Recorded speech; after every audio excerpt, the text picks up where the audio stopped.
Hey everybody, thanks for joining us. It's another edition of WPT Weekly. You got Jason, Tommy, and Joe.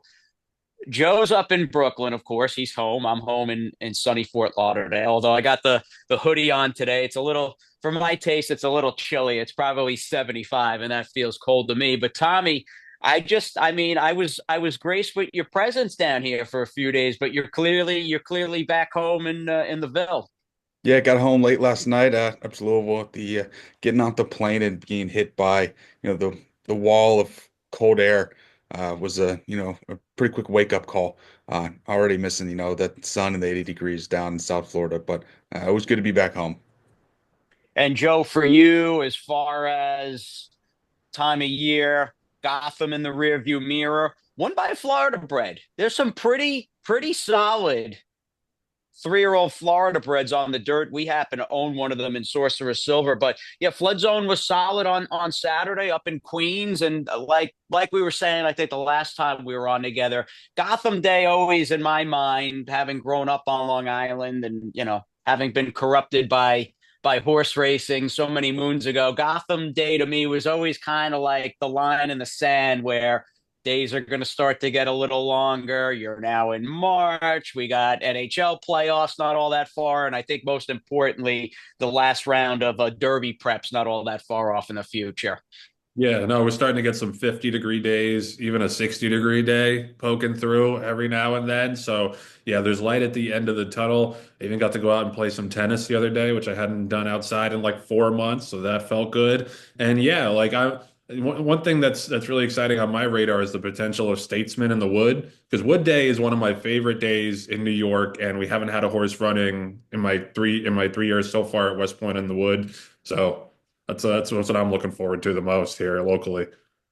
That's probably a good trivia question, and I don't know the answer. If we had Bellhouse on, if we had Tommy B, he'd probably have the answer like that. Like Phone a who friend.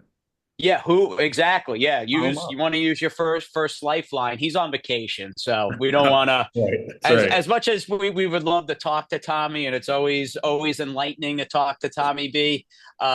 I bet you he would know at the drop of a hat who the last West Point owned horse that ran in the Wood Memorial. But hey, Joe, I mean, since you brought it up, and I know at this point we're talking a race that's over a week old per se, which in this game is an eternity.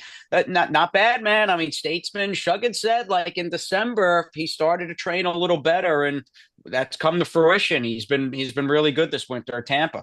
It's really amazing. Shug usually knows these things, and yeah, he hadn't shown much as a 2-year-old, but he was convinced he'd started to turn the corner. And thankfully, we didn't put him in a maiden claimer because if he got snatched from us and was now on the Derby trail, that wouldn't have been too flattering for us. But yeah, like I know he hasn't gotten huge figures for his two wins, at least on the buyer scale, but visually insanely impressive. And you don't see that kind of closing kick on dirt all that often. So I can't wait to see what he does next. Yeah, what'll be a big test for him. I mean, that's going to be take your ball or maybe not go home, but at least maybe drop down to a slightly easier spot. But no reason not to take a swing. Shug, I was thinking back when we were texting Shug and I after the race last week. Easy Goer predated me, unfortunately, as a fan, but I was very much in my fandom when Coronado's Quest had all that hype and had Robbie Davis and won the Wood Memorial. So a race Shug's got a lot of history in, and yes, congrats to Statesman and the people that are in on him, and we'll see ultimately how good he is moving forward to Aqueduct's biggest Derby prep. So I'm going to share my screen here. All right, we'll share, and let's call up a little Derby watch action here. Because again, as we tape this Thursday, and we would have, I mean, in full disclosure, would have liked to have taped this a day or two ago, if not on Monday morning. But we were really sort of handcuffed by Tampa Bay Downs, considering we have three very important horses running Saturday, Tampa Bay Derby Day. So that's why we're taping this Thursday morning. So I'm belaboring the point, but I figured rather than just show replays for the sake of time, we'll give a little synopsis, our 2 cents on the two major Derby preps last weekend. One of them on the West Coast, one of them down at Gulfstream Park. Joe, I'll send it to you on journalism. I I watched the race leaving Gulfstream Park, went out to dinner with the Rapoli clan, and Mike had a big day on Saturday with Mindframe and Disruptor winning, and it was cool to see Tom Brady again, enjoying his afternoon with Mike at Gulfstream Park. We got to get Brady in on a horse, but he clearly likes racing and is fascinated by it. And Mike was telling me is very very curious about the business. But I watched the San Felipe on my iPad in the car on the way to dinner, and my initial reaction was I was very impressed with journalism and his action, like talking about statesman, his big closing punch. I mean, he's got a pretty nice way of moving there in terms of the reach and ground that he covers. Journalism visually caught my eye, but I was like, oh man, Barnes, who I don't really think in my mind, he's not a horse I would love going a mile and a quarter. But dude, I mean, the race, were you a little surprised at how fast the race came up on Bayer? Because it was, I mean, supersonic kind of fast. Yeah, I was, and it's the fastest prep race that isn't in the final round of preps in over 10 years. I think since California Chrome once won the San Felipe with like a 108 or a 109 buyer. So yeah, that was huge. I thought visually, like you were saying, journalism was very impressive. I think that Barnes is probably going to end up topping out at a mile or so. So that makes me question it a little bit. Like, how much was it Barnes stopping? How much was it journalism extending? Yeah, I was stunned to see a 108 buyer, but honestly, this is a really, really nice crop at 3-year-olds. And I think we're blessed after last year's really strong crop to have another really strong class of 3-year-olds. So honestly, I'm not going to be that surprised if any of these horses jumps up and runs 100 plus buyers in the final round of preps. Just I think it's a really, really strong, really deep class. Maybe the speed figure proves to be a little bit too big, but this is a really, really nice horse. Very nice horse. I agree on the overall quality near the head of the class, and that's on the heels of having a fierceness, a Forever Young, a Sierra Leone, Mystic Dan, likable horse, not as good as those, but yeah, we're coming off. It's a very good point. I hadn't really thought about horse for horse last year's 3-year-old crop versus this year's, but journalism was good. And I mean, Tommy, you and I had a ringside seat as far as Saturday's Fountain of Youth. And although we didn't, of course, get the effort or result we wanted would Keep It Easy, it was hard for me not to be really impressed with the way Sovereignty for Godolphin and Bill Mott. I mean, he finished up the Fountain of Youth going a tricky distance at Gulfstream for a late running closer like him. I mean, he finished up that race like a wild horse. No, he really did, and I think that he carried that over from his win in the Street Sense back at the end of last year at Churchill, and that just seems to be his running style. But I thought that River Thames was home in that race and was really more concerned with who's going to maybe trying to pick up the pieces for second or third, thinking it might have been him, but really came out of nowhere, and like you said, he finished with just a flurry to get up and go by River Thames, and very impressively.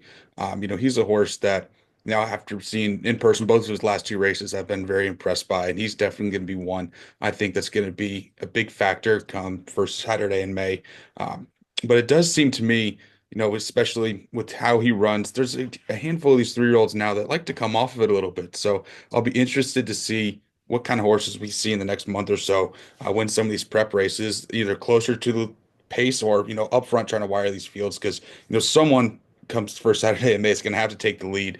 And, if everyone just wants to sit back, someone's going to get loose up there. So it'll be interesting to see who that is. Maybe you might see a horse like Cole Battle do it, but that's just my initial take on it. But he sure has an awesome turn of foot.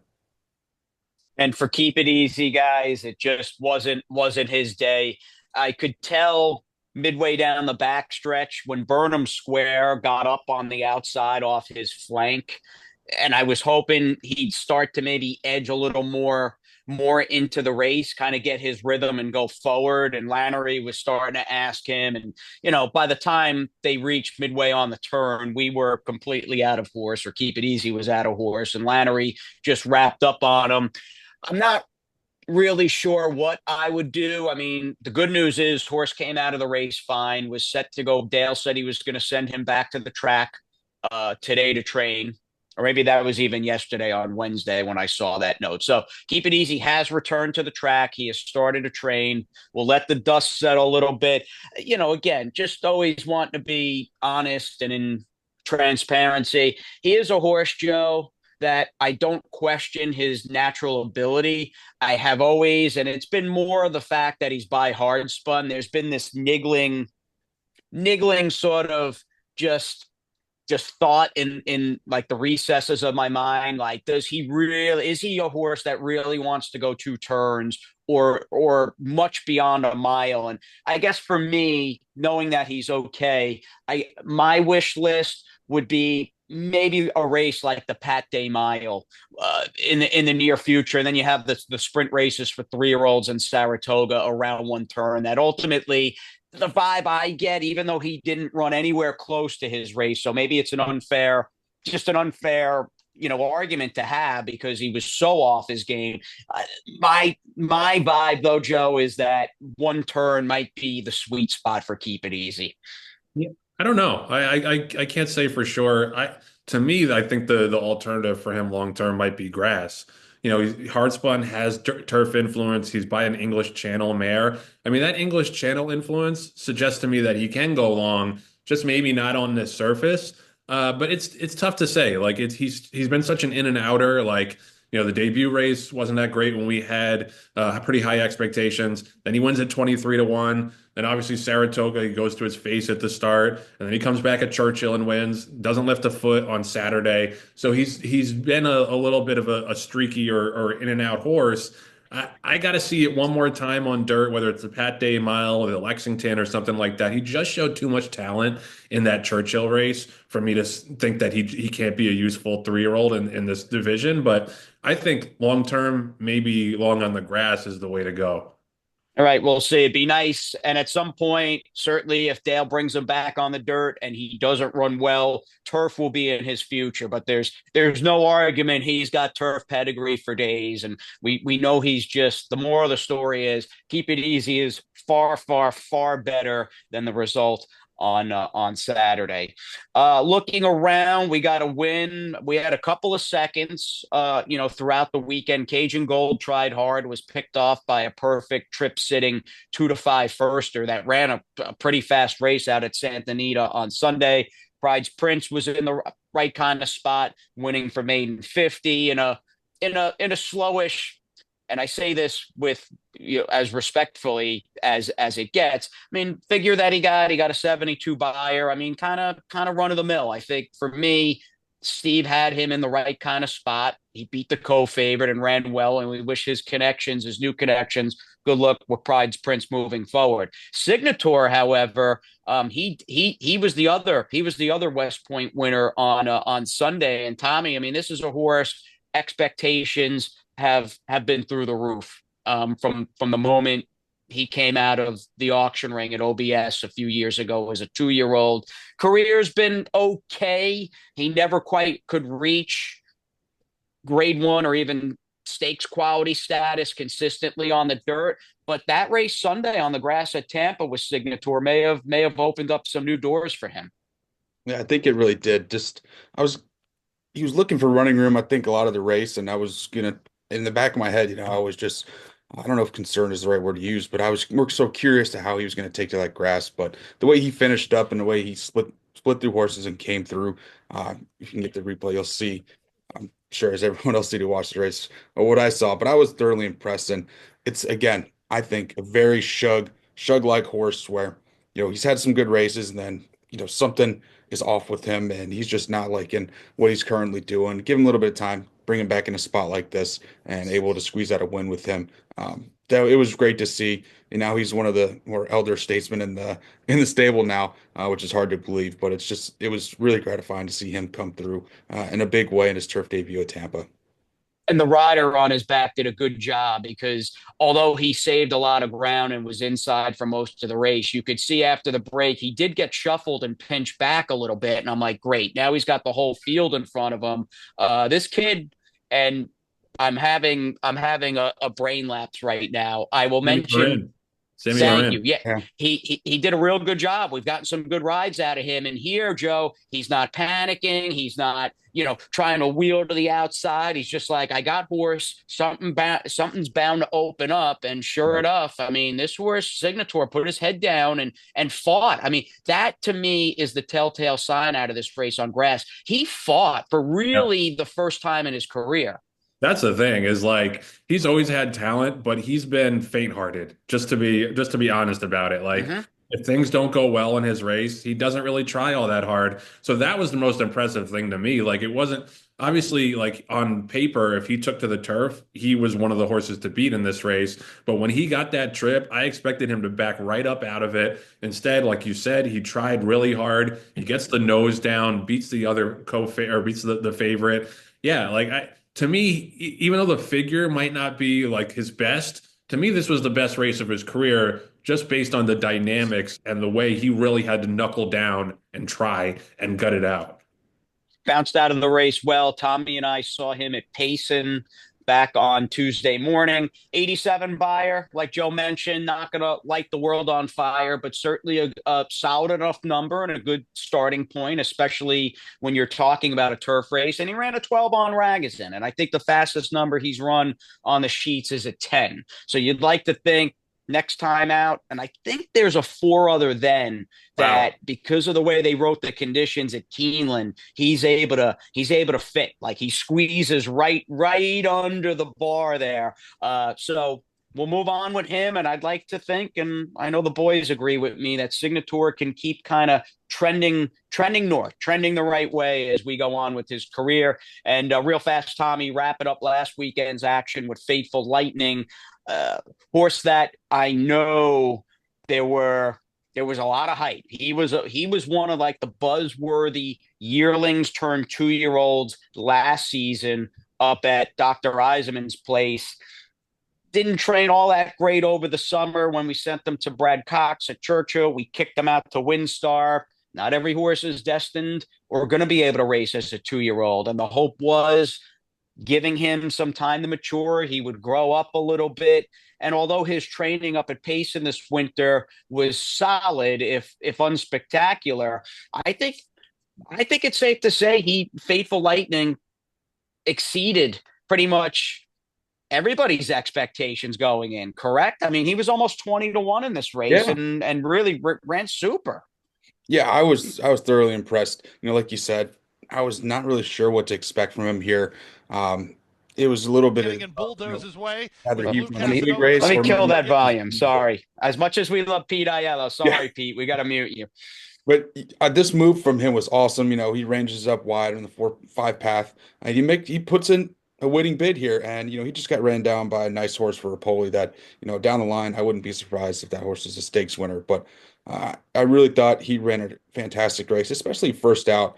And Luis said he had a horse and he responded to him. He said he ran at spots a little bit, but I still think he put in a really nice effort first out for all things considered from early on the hype he had, then to maybe the so-so training he had. So I think a lot of people were up in arms, and at 16 to 1, you can see it right there. I think that he definitely outran his odds, and I was glad to see him put in that nice effort. And I think this is going to be a race that he's going to be able to take a step forward on next out. Yeah, absolutely. And that next out, it sounds like will come in a 9 furlong maiden turf race at Keeneland. Brad Cox, who again has got a gazillion horses, strings all over the place between Kentucky, the Big Easy, Hot Springs, Payson Park. Brad, who probably flies as much as any trainer in the modern era and travels as much as any trainer, was at Payson over Monday and Tuesday. And Tommy and I got to speak with him in person. And yeah, he was happy with the race and said, look, I think he'll move forward. He's a tapping. He's going to distance. Going long is his thing. So 9 furlongs at Keeneland. And it sounds like Tommy Murphy, I mean, just off the top of my head, you're going to be pretty busy. You and Danielle Austin throughout the month of April. We've got quite a few horses and good horses in the stable pointing to Keeneland Spring. I know I'm looking forward to it. I've had that circled opening weekend on the 4th for a pretty long time now. So it's going to be awesome once we finally get those entries to hit and we can start getting the stable rolling and hopefully have a great April and kick off the spring racing season. You know it. So a little Thursday action later today at Turfway with Mila Rose. We'll get her started. It sounds like, again, Steve's got her in the right kind of spot where she can succeed, even if she hasn't lit the world on fire in terms of her training, but excited. She is a Vekoma, excited to get her career underway. Dulgaroo clearly needs to pick it up. He just hasn't run well, or at least his last couple of races, most notably the one I'm thinking about last time. But good luck to him against the Thoroughbreds tomorrow. Slider Joe, we've got him running Friday as well out at the Great Race Place. Speaking of stepping forward, and he runs hard and he tries hard. It's time for him. I'm kind of waiting for him to take. It doesn't have to be like a giant Michael Jordan type, Air Jordan leap to the hoop, but I'm waiting for him to jump forward a little bit. Okay. Yeah. I mean, I listen, he's kind of stayed the same since he had that just like rocket ship start to his career as a 2-year-old. But I gotta say, we talked to Juan Leyva yesterday. He's adding the blinkers for this race. He said his last work was the best he's ever had. So, I mean, he's got to come out of there running, obviously from the rail, but he does have that big speed. Two back, he was dueling on a 21 and 2 quarter, 43 and 3 half-mile split. So there's not a ton of speed. Like you think the 5 and the 6 are probably going to be forwardly placed, but I don't know. 7 to 2, if he's that or higher, I'm going to be taking a little bet on him and then maybe a little underneath the 5 and the 6 because I think he's due. I think he's due to run a big race and get rewarded for it. Langdon gets his career, well said there, Joe. Langdon, in the meantime, gets his career underway Saturday at Gulfstream. There's no surprise or secret. He was my top draft pick. I wish I had a crystal ball. The year before it was Slider. So I'm hoping as far as like the 2-year-old class was concerned, love Slider like a lot of you did, and that goes for Tommy and Joe. I had similar, different kind of horse, but similar vibes with the Langdon when we bought him, and I can relay that Shug is very pleased with the horse both physically and mentally going into that first start at Gulfstream. Then out of town, not to fast forward, but I'm going to just for the sake of time. Creed's Vision should hit hard against Maryland Bred Sunday Tiff. Let's hope for firmer ground for her. Joe, you're the Cassie guru at the bar, and I will be en route to Ocala like the two of you on Sunday. So I wish our partners that are going to Gulfstream on Sunday, you're on your own. Make yourselves at home and have a great time, dude. Other than he's in walking in Memphis on Sunday, not a whole lot of difference, in my humble opinion, to the Kitten's Joy race that he's coming out of. Maybe it's slightly easier, like splitting hairs, but it's a 3-year-old turf allowance at Gulfstream Park towards the second half of the meet. That's what it looks like. Yeah, I know. I mean, you got to figure at this time of year, 3-year-old, one of the allowances are going to come up pretty tough. It's a deep field. I like that we drew inside. I like that we have speed. But yeah, there's a couple horses that he's going to have to get over in that race. Absolutely. And then we've got Miss Enchanted finally got a race to go next week, and Take Charge Omaha debuting. And Dale has said, although not a superstar, she's picked things up and is training better than she ever has. So good luck to the two Dale fillies, one in Kentucky, one down here at Gulfstream Park next week. Saturday, big day at Tampa Bay Downs. I know Tom Bellhouse, his annual rite of early March, as silly as that sounds. It's not spring yet. I don't think it's spring, and it's kind of late winter. But Tommy B, I don't know the last time he's missed a Tampa Bay Derby, and sure enough, we've got a combined 3 horses in 2 races. So we're going to see some back-to-back action in races 6 and 7, and looking at the moment's notice race, began his career with 2 very, very solid showings in Saratoga, one against Innovator, the second of which against the much heralded Jonathan's Way. Stumbled so bad in his September 14th race downstate at the Big A. I was very disappointed with his turf debut. I thought he was going to love the grass, and he was just very much grindy and one pace. Tommy, I mean, coming back Saturday, it is a big day at Tampa. It's their marquee day. We know that this field oversubscribed. In fact, you've got a couple of AEs, and we were told yesterday there were either 15 or 16 horses that it was basically a logjam trying to get into the starting gate for this maiden race on Saturday. That Moment's Notice has post two. Look, don't know if there's a story with Chad or maybe the Mont first or for Godolphin, but in the cold light of day, when I looked at the PPs last night, this looks like a really, really great spot, Tommy, for Moment's Notice to make his 3-year-old debut. Yeah, I agree with you. I think this is a perfect spot to let's get him back rolling. As a 3-year-old, you can see he kind of trailed off a little bit on the figures toward the ends of the year. Maybe it was just a lack of seasoning and fitness for him, but I know Comont's going to have him ready to go, and I would really like to get it done here. And I know I love that we get Joel up. That's I think historically been the Clement Sky. They've teamed up on a lot of really nice horses together, so I'm glad that we get to take advantage of that.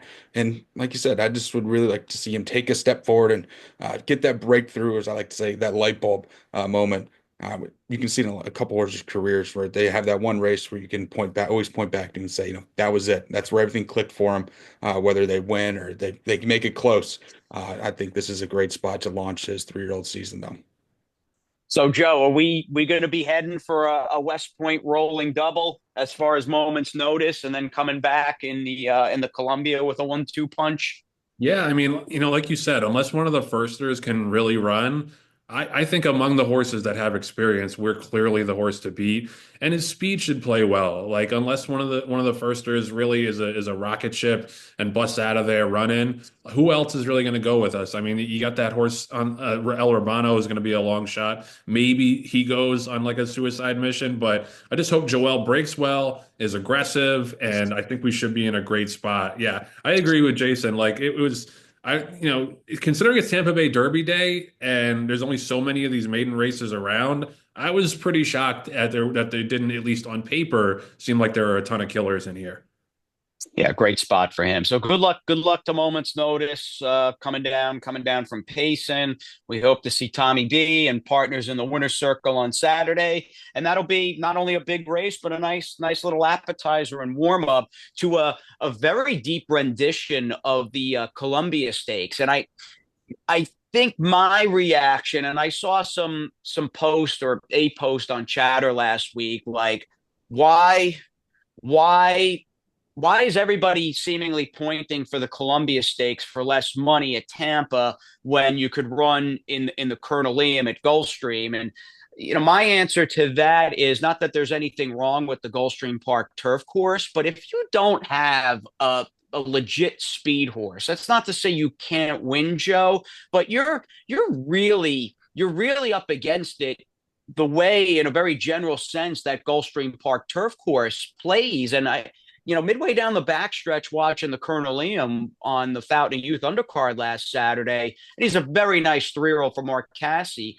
But watching me Bago out there, who's a Class C horse all by himself at even money or 6-5, I had the thought, it's a good thing we scratched out of here, because I don't know if there's any horse that could have run me Bago down on that Gulfstream Park turf course. Where Tampa, I'd say, again, from a macro standpoint, it's just a grass course that plays a little evenly, a little more evenly. Would you agree with that? Yeah, totally. I mean, I said probably 3 or 4 times during the running of the Colonel Liam, really? Nobody's going to catch this horse?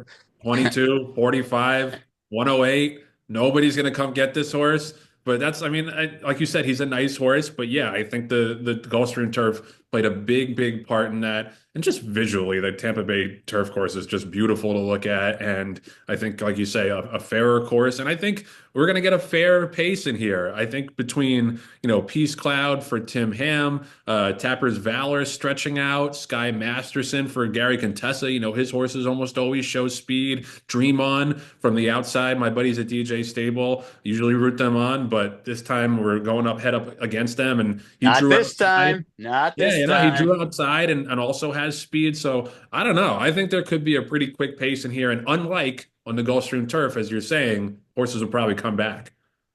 They will likely come back, and that, in theory, should help the two West Point horses, because we've got a late running, or maybe not as drastic as the Fairgrounds race, because he was fairly close at Ellis in his debut. But you've got Reagan's Wit, who the moral of the story is, I mean, he really possesses a strong late closing brush and punch. You've also got Revolutionnaire, who is a wild card. We know he's got quality, and we know the Clements have been very pleased. In fact, talking to Christophe L'Oreal, who's a great guy, I think the world of not only Christophe Clement and his staff, but I really enjoy talking with, as he's known, little Christophe, and he doesn't sugarcoat things. It's straight to the point. There's no rah rah nonsense. And he was telling me and Tommy and I on Tuesday at Payson in particular, that Revolutionaire's last two works at Payson he was especially pleased with. So you've got a couple of horses along with two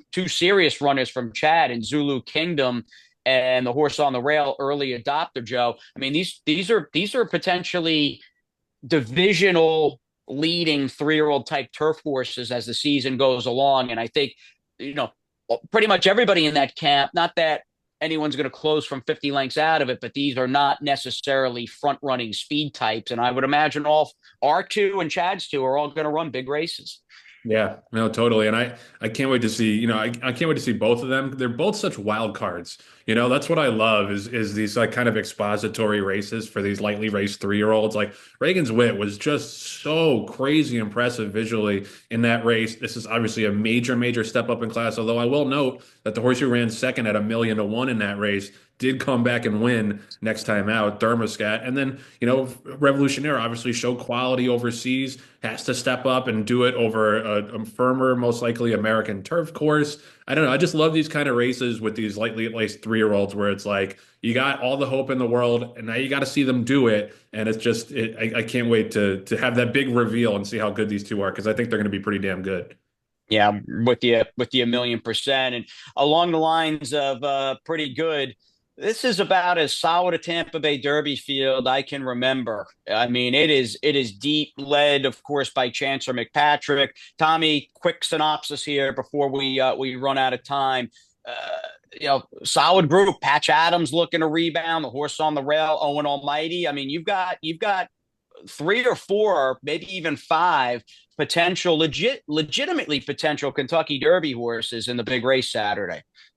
Yeah, this race came up fantastic. I know I'm a little bit jealous of Tommy B. For him, he's going to be down there for that weekend, and I think this race is going to live up to the hype. Obviously, Patch Adams, who was so visually impressive too, back Churchill breaking his maiden. He didn't run a fantastic race, I don't think, in the Southwest. The number still came back halfway decent, but for me, I think this race, but Chancellor McPatrick, I can't get that out. He struggled a little bit in the Breeders' Cup Juvenile. This is his first loss, but a horse that I'm looking to in this race is going to be Owen Almighty on the rail for Brian Lynch and Irad Ortiz. Just because I think this horse already has a familiarity with the track. Obviously, he got taken down two back, but I thought he ran a nice race in the Sam F. Davis. So this is a horse that I think maybe if we can find a little bit of price on him. I know we don't have morning line odds out just yet, but I think Chancellor McPatrick and Patch Adams are going to take a lot of the money in this race. So maybe if Owen Almighty floats a little bit, he's going to be a horse that interests me. And also, it's Irad Ortiz, and he knows the horse as well. He's ridden him twice there at Tampa, as you can see. But I think that's going to be the horse that I bet in this race, and I think hopefully at a halfway decent price. Joe, what about you? I'm looking at a little bit of a price. I think Filoso is a little interesting. The City of Light colt for Chad Summers. I really liked his maiden win back at Saratoga. He was 1,000,000 lengths out of it in the Breeders' Futurity and closed, I think, on a speed favoring surface to get up for third. And then he made kind of an early move in the Kentucky Jockey Club and backed up. He's got the blinkers on, so you think he's probably going to be a little bit closer. He's been working up a storm at Palm Meadows. I'm trying to beat Chancellor McPatrick first off the layoff. Patch Adams, obviously, I think on paper is one of the horses to beat, but I just didn't love his race in the Southwest. I'm going to take a chat with a little bit of a price in Filoso. Can the horse on the outside, Patch Adams, can he go long, man? He ran so fast in that maiden win. I didn't really like him all that much last time in the Southwest. I mean, do you think he could be another horse that ultimately, like a Barnes, tops out in that, one turn mile-ish range, being an into mischief? Yeah, no, I think so. I mean, I think drawing outside, like there's going to be a decision to make here for Florent Geroux, whether he thinks he can sit back and make one run, or if he thinks like his first two races, he ran well being up on the engine, he's going to have to go and there's other speed inside. I think he might get caught wide here. I think he's vulnerable and I think Transemy Patrick is as well. All right. Well, always fun, boys. We're about to run out of time. We'll keep this at about 30 minutes and change. Enjoy, guys. Enjoy this weekend's action. Good luck to all of our horses. Safe trips. Best of luck to our partners. And yeah, we'll see you next week. Why don't we do a little Tampa Bay Derby recap and hopefully going 2 for 2 at Tampa in addition to everybody else running of ours throughout the country. Sound good, boys? Yes, sir. See everybody in Ocala. There you Yes, go. and we've got the 2-year-old sales. Yeah, the Bree show just started. I was watching some works right before we hopped on. So yes, 2-year-old sales. We're pumped. Let's go find another slider. Don't look back at all. Carson's Run, Sandman. So we're on it. We'll see everybody next time.